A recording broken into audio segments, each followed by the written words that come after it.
咁多位大家好，又係我張美雄啊。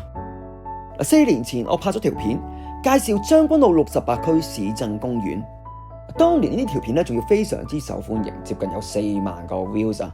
眨眼間已經過咗4年啦，而呢個公園嘅工程亦都去到尾聲啦。第一階段將會喺2025年第二季開放啦。咁第一階段有啲乜嘢設施係會開放啊？就係畫面上面藍色嘅部分啦，即係近住海邊啦同埋帝景灣嘅位置，包括2個籃球場、洗手間同埋更衣室、緩跑徑同埋健身室啊。完成咗第一階段之後呢，承辦商亦都會馬不停蹄咁樣繼續第二階段嘅設施工程噶，即係畫面上面紅色嘅位置啊，包括有露天廣場、百花大道、中央平台、景觀水池、中央草坪、兒童遊樂場、兒童單車公園，仲有另一個洗手間、更衣室同埋育嬰室啊。康文署亦都喺區議會上面回覆我嘅查詢，預計2026年或者之前就可以完全開放晒噶啦。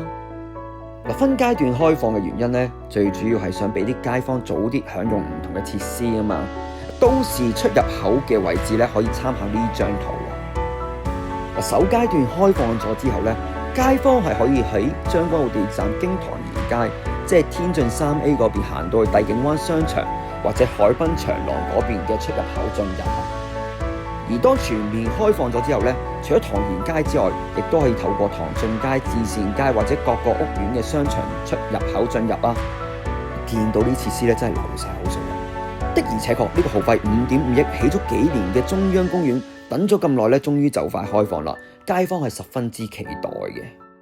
另外，立法會亦都喺今年年初咧通過咗呢個公園北面嘅位置嘅66區市鎮公園連地底停車場，詳情可以 click 一 click 右上角呢個位置睇我上一條影片啊。